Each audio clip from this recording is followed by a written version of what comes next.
57 News at 10 on CW25.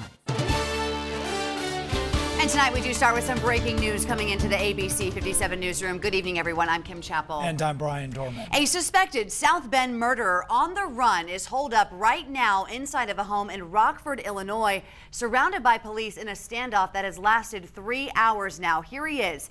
It is believed to be Anthony Jefferson, also known as Bones. He is wanted for Monday's double shooting in South Bend that killed one man and injured another. Police believe that he is in fact armed and dangerous. And as Kim said, this is unfolding right now. Here's a look at where the standoff is unfolding on North Court Street in Rockford, Illinois. That is about 200 miles west of South Bend. Our affiliate talked with Jefferson's stepmom, who said it is Jefferson that has barricaded himself inside an apartment there. We have put phone calls into the Rockford Police and County Sheriff's Department for more information. We, of course, will keep you updated with any developments in this newscast and also tonight over on ABC at 11.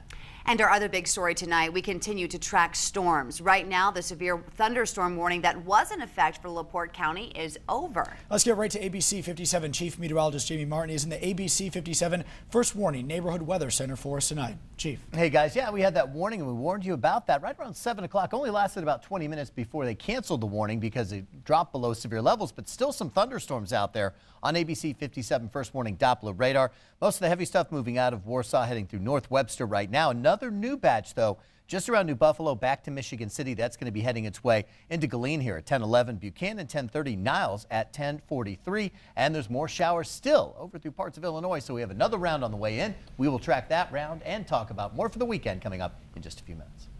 I heard pops that sounded like shots. It unfolded pretty quickly. Police arrived. Our top story tonight, this chaotic chase that unfolded right outside the Capitol Hill in Washington, D.C. The woman behind the wheel leading officers in circles, even ramming the gates of the White House, even running over an officer in her path. Tonight, ABC 57 is following the very latest on the chaos on the Capitol. ABC around 2:30 this afternoon, gunshots rang out. And the woman behind that chase, tonight she is dead and at least 2 people are injured, including a police officer. The 34-year-old who led this police chase that you're seeing right now is from Stamford, Connecticut. Police believe she has a history of mental health issues. A 1-year-old child was also inside of her car at the time while police were shooting. It unfolded pretty quickly. The police arrived, the shots, and then lots more police arrived. The cops surrounded them and they had their guns drawn. And police say that when the woman drove towards officers, they started shooting. She was in fact shot and killed during that chase this afternoon. There were no weapons found inside that woman's car. I called Congresswoman Jackie Walorski just moments after the shooting. Let's listen in now on our conversation as she described to me how the lockdown worked today. Get away from the windows, get to the safe, secure part of our office, and that's what we did. And it's just an amazing kind of a thing where training and drills pay off in moments like this. We also talked with Congressman Fred Upton and Senators Dan Coates and Joe Donnelly. All 3 were in their offices when the lockdown order came. And those Capitol officers that responded to that chase aren't even getting paid because of the government shutdown. And as of right now, it doesn't look like lawmakers will be compromising anytime soon. Democrats and Republicans are continuing their war, blaming the other for the shutdown. President Obama blasted House Republicans today. He blamed House Speaker John Boehner as the only person keeping the government shut down. Speaker John Boehner won't even let the bill get a yes or no vote because he doesn't want to anger the extremists in his party. And House Republicans are promising to pass legislation which will most likely arrive dead on arrival to the Senate. And with the government shutdown, we wanted to see how you are feeling about Congress and the state of our country tonight. So we sent ABC 57's Jessie McDonough out into the community to find out. She joins us live downtown South Bend tonight. And Jessie, what did you hear from folks today? Well, Brian, there were varying opinions, as you might expect, across Michiana, but one reoccurring word that I heard was frustrated. We are in our 3rd day of the government shutdown, which means government employees are still out of work, and the unsure state of the budget has folks in Michiana uneasy. Very frustrated. It's ridiculous. Thank God I don't work for the government. People's out of a job, not getting paid for their job, and times are hard enough. Well, I'm frustrated because I want the Republicans and the Democrats to come together on the budget because it's hurting the middle class. With the shutdown costing the country roughly $300 million per day and no congressional compromise in sight, some still haven't lost their faith in lawmakers. I am confident that the leaders in Congress will work it out. But one thing is clear, everyone is hoping the right and the left will give a little and get the government back open. Compromise. Do whatever you got to do. Get them back to work. Open the government back up. Whatever you got to do. Now, I talked to about 30 people off camera in the community today, and most of them weren't really worried about the health care reform or the budget in general. They're more worried about how this shutdown is affecting middle-class families. Reporting live in downtown South Bend, Jesse McDonough, ABC 57 News on the CW25. Once the cameras are gone and the attention in the media is gone, the effects of this loss will go on for months and years. Tonight, only on ABC 57, we have new information about a murder in Michigan. This man, David Losey, was shot in the head and killed at his accounting office in Sturgis, Michigan yesterday. Tonight, a person of interest, this man, Andy Brown, is behind bars with a $1 million bond. Now, Brown was charged with embezzling more than $100,000 from David Losey's accounting firm. And this afternoon, crime scene investigators were sifting through the soil and looking for evidence in the ground with metal detectors at the CPA office where Losey was killed. ABC 57's Alexandra Cohen continues our exclusive live coverage of this story. And Alexandra, what is the very latest tonight out of Sturgis?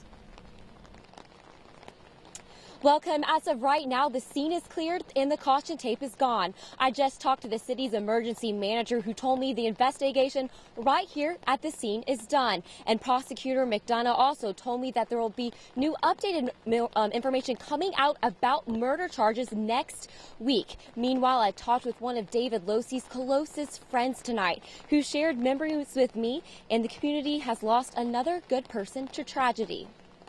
We're all going to miss him, but my thoughts and prayers are with the family at this time and with Sherry.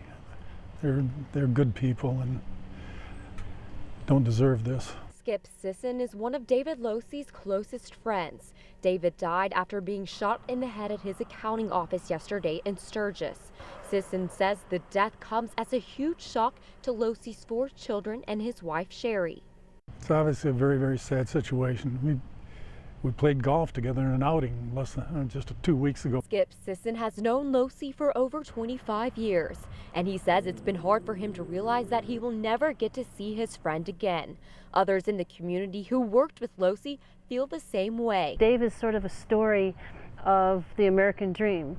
You know, I mentioned he comes from very humble beginnings, and he made himself what he was. Ab says Losey would give the shirt off his back to help people in the Sturgis community. I think of him as one of the most caring, empathetic people that I know.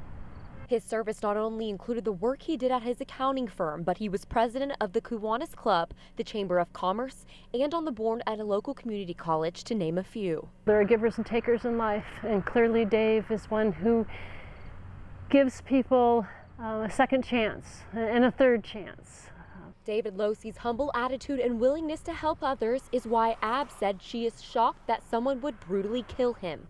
Today, in his memory, many people changed their Facebook profiles to wreaths because Losey owns Timberley Tree Farm and was always in the Christmas spirit.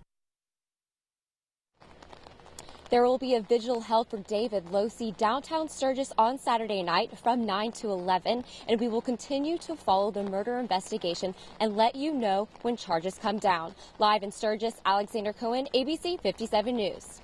The water woes in Benton Harbor continue tonight. We first told you about this story Friday, where we showed you a water bill in St. Joe versus a significantly higher one in neighboring town of Benton Harbor. Tonight, ABC 57's Jasmine Norwood sat down with Benton Harbor's financial director to dig deeper into why those rates are so much higher for residents there. Jasmine. Well, Brian, the bottom line here is that the city has bills to pay, and in order to keep this brand new water plant open and functioning correctly, the city says they've got to get those bills paid. In order to do that, they have to charge these very high rates for the water, even if residents are struggling to keep up. I'm due for shut off right now, so I'm just hoping that the money come along somewhere. When it comes to water bills, many Benton Harbor residents are drowning in debt right now. And city officials say residents aren't the only ones struggling to stay afloat. I do feel bad when we have customers, when we have the mothers, the single mothers come in and they're doing all that they can to maintain their homes. And they have these high water payments, but at the same time, we still have to make our payments. In the past 2 years, the water rate has gone up by more than 50%. 2 years ago, we didn't have to make the bond payments, which are now due twice a year on the water plant. A couple of years ago, the city borrowed money to build this new water plant. Now it's time to pay up. We do have to cover the costs of the water plant and the water system with a smaller customer base. The financial director broke down a water bill for me. And check this out. Every month, each household pays at least $45 in fees. And that's before they even turn on their water. The numbers only climb from there, and leaking pipes and running toilets only make problems worse. One way to make sure that your toilet is working properly and not causing your bill to be even higher than normal is to take some food coloring and put it in the top of your toilet. As long as the water stays white, you don't have any leaks. But if the water turns blue, there's a problem, and it might be costing you extra money on that water bill. But not all leaks are that easy to find. The pipes in the ground are old, and the city says if you have leaking pipes anywhere from the sidewalk to your house, it's your responsibility. Lundquist says there is a solution to this problem, but it's no quick fix. Until we can develop the community, develop the city, and bring in growth and additional customers, there's really not a way out. I'm told that the rates could stay this high for many, many years to come. Reporting live in Benton Harbor, Jasmine Norwood, ABC 57 News. Well, the Notre Dame football team is preparing to face Arizona State this weekend. I think we have to run the football to be able to set up everything else that we want to do, and that starts with beating Arizona State. Tonight, what the Irish offense is doing to make sure they walk away with a win. And we're still tracking more rain showers. The first batch is almost out of here. It's down in southern parts of Kosciuszko County, right along 30 around Warsaw. That's going to be shifting its way off towards the northeast to that back edge. Start moving through North Webster here at 1029, Cromwell 1044. But there are more showers and storms on the way. The very latest track coming up. Plus, they were furloughed as part of the government shutdown. Now FEMA workers are getting back to work. We'll tell you why next. Hours now. It is believed to be Anthony Jefferson, also known as Bones. He is wanted, as we've been telling you, all week long in Monday's double shooting, which killed one man and injured another on South Bend's west side. We will continue to follow this developing story very closely for you tonight. And tonight, ABC57 has received some comments lately from viewers about stink bugs all over their homes and cars. Well, today we spent some time with an entomologist to find out where those bugs are coming from. Now, he tells us they're actually from China. They're about 10 years ago, they moved right here into Michiana. The entomologist tells ABC57 he predicts those bugs will be gone once it gets cold outside. Tonight, a major airline company is pitching in during this government shutdown who they're flying to help make sure that a football game goes on as planned. Airport, it may be just a little bit easier for you. Mobile boarding is now available for all passengers. If you fly on Allegiant, Delta, and United, you can board with your smartphone. That means you can check in, go through security, and board the plane all without a printed boarding pass. United Airlines is making a generous offer on Twitter. The company is offering to fly the Air Force Academy to this year's Air Force Navy game. The game will go on despite the government shutdown. Non-budgeted funds are being used for that game. The two sides had to actually wait for the Defense Department's approval for this. And right now, things getting a little busy once again. We've got a very light thunderstorm heading to Niles at 1047, Granger at 11 o'clock. More on these storms after the break. That is where a South Bend murder suspect, Anthony Jefferson, also known as Bones, is actually holed up inside an apartment in an apparent standoff with police. It started about 3 hours ago, is still going on at this hour. We are continuing to follow that. All the details coming into our newsroom. We're working with our affiliates there to bring you the very latest. Stay with us on that story. Join us on ABC 57 News at 11 for the very latest details on that story. All right, and turning our attention one more time to the weather, Chief. Yeah, not looking too bad out there across most of the area. Beginning to dry out just briefly here. We've got more showers, couple thunderstorms coming in from the west right now. No severe weather being reported, but of course any thunderstorm can be dangerous. We'll give you the first warning through the overnight. Of course, Tom will have the very latest and get you out the door starting at 5 a.m. And by tomorrow, partly sunny, temperatures in the 80s. A better chance again of showers and storms by Saturday. Maybe a rumble or two of thunder. Yeah, you'll probably hear a little bit of that. All right, sounds good, Chief. That is our time here tonight at 10. Thank you for joining us. I'm Brian Dorman. I'm Jamie Martin. And I'm Kim Chappell. Have a great night, everybody. We'll see you tonight at 11.